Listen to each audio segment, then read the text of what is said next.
Hi everyone! So we're back after a little hiatus to continue our journey through the narrative literature of pre-modern India. So in the first half of the course, we kind of built up an in-depth view of the courtly and elite cultural life of ancient India as reflected through different forms of really sophisticated Sanskrit literature.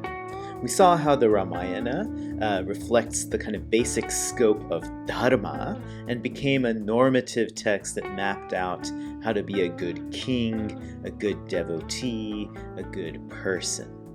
Then we've seen how Kalidasa and Bhavabhuti use the power of Sanskrit poetry and theater to create a landscape of the heart, so to speak, to define what it means to be an educated, sophisticated, and noble individual. All of this kavya business, all of these rasas, these figures, alankaras, this was all in kind of a nutshell the elite culture of ancient India, the classical culture. In the next few weeks, we're going to step outside of that kind of rich but exclusive palace world of ancient India and step out onto the streets, into the marketplaces and the red light districts of India's ancient urban cities to get a glimpse of how basically the other half lived, the public culture of ancient India and medieval India. Now, we might be a little bit shocked by what we see. It's a frank and fun-loving depiction of kind of liberated sexuality, irreverent satire of the upper classes, and a kind of money-driven world of merchants, hustlers, partygoers, and courtesans. It's not much different, maybe, than what you might encounter today on a night out on the town, down on Granville Street or whatever. So this week we'll turn to a type of play that's called the bhāṇa in Sanskrit, which means a monologue, basically. It's a kind of stand-up comedy of ancient India. We'll be reading a play called the ubhayābhisārikā by an author named Vararuci. We know almost nothing about this play or its author, other than it's probably from kind of the same time period as Kalidasa, let's say 400 AD, maybe earlier. It's hard to say. But as a play, it's short and sweet, and it's totally fascinating. It gives us a rich glimpse of kind of everyday life outside of the court, the palace walls in ancient India, out in the shady red light districts. So in this podcast, what I want to do is kind of two things. First, let's go through a bit about how the bhāṇa works as a form of Sanskrit art and how it fits in with all the other forms of literature we've been looking at. Then I'd like to walk through the plot of the ubhayābhisārikā, the mutual elopement as they translate it, to get you started on our readings. So let's get going. First, let's talk about what a bhāṇa is and the world that the bhāṇa depicts. It's a bit different than what we've seen with the other literature. Now, first of all, let's think about what Sanskrit literature itself is, or kavya as it's known in Sanskrit. The theoreticians, alankarikas, who wrote about Sanskrit literature, kavya, they divided it into two kinds of kavya, basically. They said there's shravya kavya and drishya kavya, poetry to be heard, shravya, and poetry to be seen, drishya, which is theater. Within this idea of Sanskrit theater, of drishya kavya, our friend Bharata, if you remember from last week, who talked about rasa, he also defined 10 different canonical forms of theater. Of these forms of theater, there are two major forms that are called the nataka and the prakarana. These are both kind of stately, highbrow forms of theater, that are filled with rasa, and they're supposed to be staged for the most sophisticated audiences, the royal court and temples and so on. Now, the basic difference between the Nataka and Prakarana is that Nataka is based on a mythological narrative, while the Prakarana is a made-up fictional narrative by the playwright. So the Uttara Rama Charita, the last act of Rama of Bhavabhuti that we read last week, would fit in here as a Nataka. Then there were a number of different kinds of lowbrow theater, including the prahasana, the farce or satire, just sort of poked fun at everybody, or the VT, which is a kind of street theater or like a dance show, and then the bhāṇa, the stand-up comedy monologue we're going to look at today. But it also talked about a number of other minor genres, like one-act plays, brief scenes or skits almost. But I'm going to skip them for now, and I'd like to concentrate. I'd like to concentrate more on what a bhāṇa is all about. Now, the word bhāṇa itself means monologue, speaking, literally, and that's what the play involves. It's a monologue. It's one act long, and there's just one character who appears on the stage. He's a flashy and confident guy who's called the Vitta. The word Vitta is hard to translate exactly. Some scholars have called him a dandy or a playboy, maybe.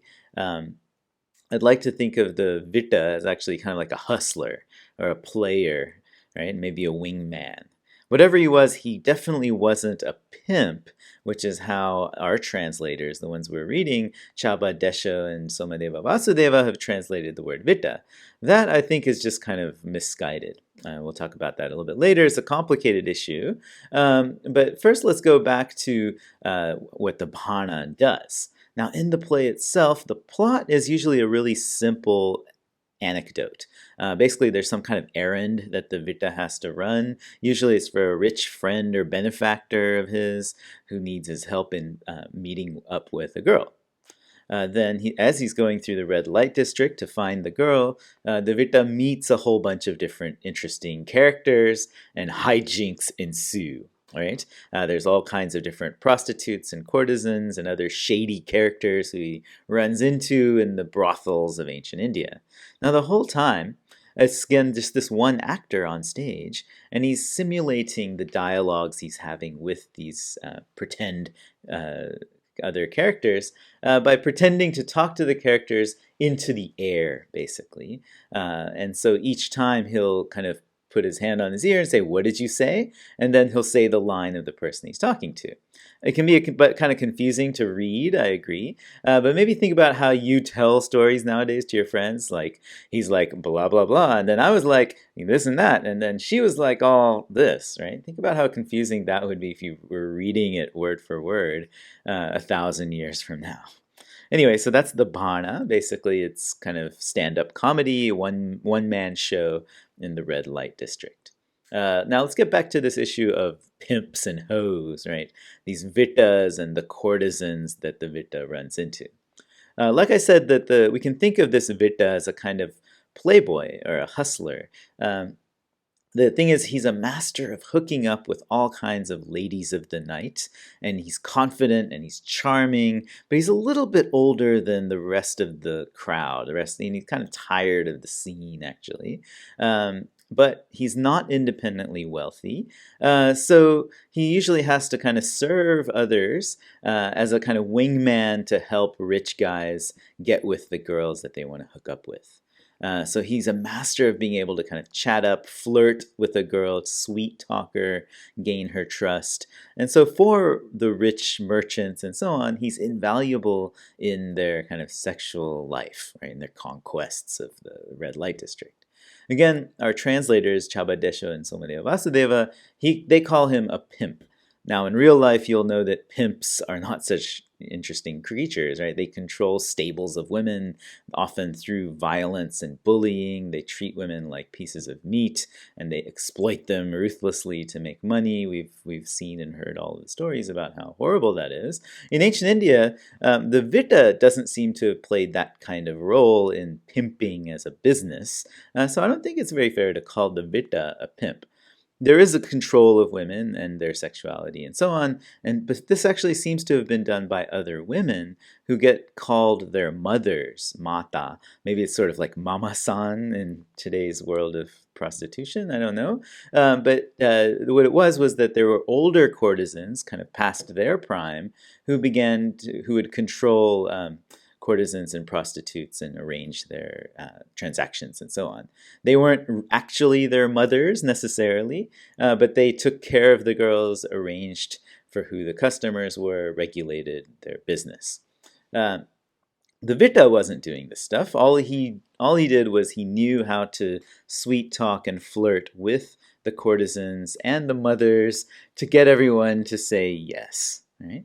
The courtesans, in the same way, they could be categorized into three different types. There's the Ganikas, who are the highbrow courtesans. These are well-educated women who knew Sanskrit, who had expertise in different kinds of poetry, arts, and culture, and they were able to choose who they took on as their lovers. Right? The men had to proposition and gain the favor of these women. Then there were vaishyas, or prostitutes, who were available for hire and often plied their trade on the streets at the gates of the city, late at night in the shadows and so on. Bhāṇas and the culture in general usually looked down upon the vaishya as a whore, basically, and glamorized the courtesans as the real cultivated objects of desire. They also made fun of guys who had to go to vaishyas because they couldn't get the attention of the ganikas, of the high-class courtesans. Then there were the matas, the mothers, who were the older courtesans who were past their their shelf life in some ways, and who controlled and regulated the affairs of these younger courtesans, acting as if they were their mothers, but maybe they weren't their actual mothers. It's hard to say, actually, if they were actually their mother. It was an as-if situation. In any case, what we do find is that there's an economic kind of relationship of control, not necessarily a familial relationship between the women.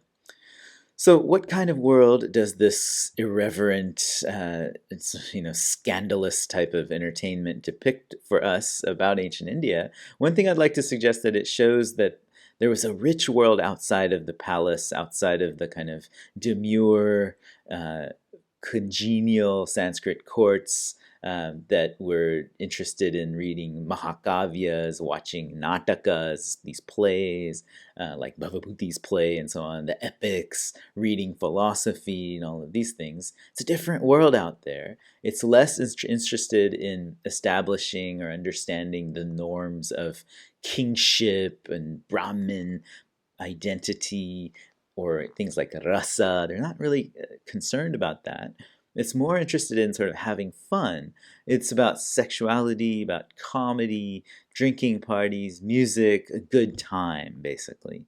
The bhāṇa is a literature of irreverence, satire. They like to make fun of hypocrites, they like to make fun of prudish people, royal courtly types, and Brahmins who are full of themselves, who are kind of overly moralizing, who are frauds, basically, who are patriarchal to an extreme. There's a distinct embrace of carnality, of carnal pleasures, sexuality, partying, being vulgar and crude. It's really a far cry from those intricacies of rasa development and all those other kind of highfalutin things we've been looking at. Instead, it's a kind of way to release the tensions of the normative patriarchal hierarchies that ordinary people would be encountering in classical India. The world of the bhāṇa is filled with certain kinds of characters also that we don't really get to see in the highbrow Sanskrit poetry and literature. It's more cosmopolitan in that sense. We see people from different castes, classes, religions. We see a lot of foreigners, although not in the play we're going to read, and people of different lifestyles, like, for example, this transgendered prostitute, Sukumarika, who we're going to encounter in this play, The Mutual Elopement. We also see that cities in ancient India were a space of different kinds of power than we've encountered so far. So far we've looked at kings and Brahmins, right? We've looked at political power and royal, sacred or priestly power. But the bhāṇa also kind of shows how much money talked in ancient India and how much sex sold in ancient India, right? You see merchants, guilds, prostitutes, vitas, these hustlers, how they're using their wealth and sexuality to kind of carve out their own kinds of social power and status. So in all, it's a fascinating glimpse outside of the palace, outside of the high culture of ancient India, and onto the kind of street life of ancient India. Now, it's all kind of an open question about who's doing the glimpsing, the gazing in this kind of play. Was it actually the vittas and merchants and prostitutes who were attending a performance of the bhāṇa and appreciating the bhāṇa? Or maybe is the bhāṇa still being performed within the courtly theatrical elite world as a kind of ancient voyeurism, maybe like a Dickens style look at how the other half lives? This is something maybe we can figure out as we're reading the bhāṇa, which is going to be called the ubhayābhisārikā, the mutual elopement, written maybe in the early first millennium by this playwright Vararuci. Let's take a quick walkthrough of this play to sort of round out this podcast.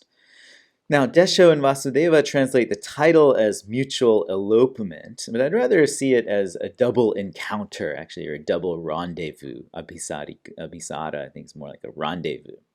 The plot's very simple. There's a Vitta named Vaishikāchala. He enters the stage and he finds out that he's going to have to go on an errand for a benefactor of his, this rich son of a company executive. His name is Kubera Datta. Now, Kubera Datta's girlfriend is named Narayana Datta, and she just has broken up with him because she thought she got jealous. He was paying too much attention to a girl who was singing at a concert. Now, Kubera Datta, he's asked our dude, the Vitta, to go and find this girl in the red light district, kind of sweet talk her, flirt with her, to get her to come back to him. Now the Vitta sets off. He walks the streets of the city, Pataliputra, just described as being a magnificent city. Today it's the fairly impoverished city of Patna in Bihar, Pataliputra. He enters the red light district and describes all the things he sees in rich detail. Now, as he's walking along, he meets a whole bunch of odd characters, and that's what the most of the play consists of. The first person he meets is a pretty courtesan named Anangadatta. She looks like she's had a really good time. He asks her what she's been up to. He finds out that she's been with a guy that she really, really likes. But this guy has just gone broke. The Vitta kind of scolds her because he's saying it's foolish of her to sleep with him just because she likes him, because she won't get enough money. And then he next meets a girl named Madhavasena, who's kind of the opposite. She looks really bothered and hurt because turns out she's had to sleep with a guy who's rich, but who she despises. She can't stand this guy. And she's been made to do this by her mother, her keeper, and complains about it. Vitta says, look, you have to do this. This is kind of how you got to pay the bills. It's your job, that sort of thing. She gets upset at him. She says, you don't understand, and takes off without saying goodbye. He then meets a very scholarly, kind of educated courtesan named Vilasakundini. He starts flirting with her. She makes fun of his name because his name means mountain of hustling. Vaishika Achala. Vaishika is hustling, being with prostitutes. And she's looking for a man who's actually a mountain of Vaisheshika. Vaisheshika is a school of Indian philosophy, right? Not Vaisheshika. There's some like interesting punning, joking back and forth here about various philosophical concepts. So if you're interested in that sort of thing, he then goes and meets the elderly courtesan Ramasena, who he doesn't like, who's going to try and lure one of her girls back. She's with a broke lover, right? And she's going to try to get this girl to come back to her house by tricking her into coming home for a concert. There's a pretty good illustration here about how the prostitution economy would have worked, and how it was a female-driven economy in some ways. Next, our Vitta meets a really fascinating character named Sukumarika, who's said to be of the third nature, meaning she's a transgendered individual. There's a lot of interesting innuendo that goes on here and a fascinating depiction of alternate sexuality. Sukumarika has been having problems, it turns out, with her lover, who's taken on another girl, but is still kind of toying with Sukumarika, kind of mentally abusing her in some ways. And so she asked the Vitta for help in kind of repairing her screwed up relationship. He says, just hit me up later, I'm kind of busy right now, and he moves on. We then meet Dhanamitra, who's the son of a merchant. Dhanamitra has been basically hoodwinked and robbed by prostitutes. It turns out that the mother of a prostitute is actually the same Ramasena we just saw before. She had this prostitute take all of his money and got him beaten up by thugs and thrown into a ditch, basically. Finally, the Vita meets a beautiful and talented courtesan, Priyangusena, who's just won a dance contest, and so she comes running up to him to thank him for being such a good teacher for her. He taught her how to dance. The Vita then runs into a girl named Kanakalata. Now, this is the maid of Narayana Datta, who is that same courtesan who was on his way to go see to get her to come back together with his friend Kubera Datta at the start. The maid kind of fills him in on what's been happening. It turns out that after the breakup, Narayana Datta was sitting out late at night and heard a guy singing a love song on the street. And this made her have a change of heart, and she sent her maid out to go find her ex to tell him, hey, look, let's get back together. At the same time, the ex also had himself gone looking for her, and thus the double rendezvous took place. The maid, Kanakalata, basically tells our Vita that, look, the two of them now have gotten back together again, and they're hanging out over in that apartment over there. The Vita feels like, hey, look, my job's already done.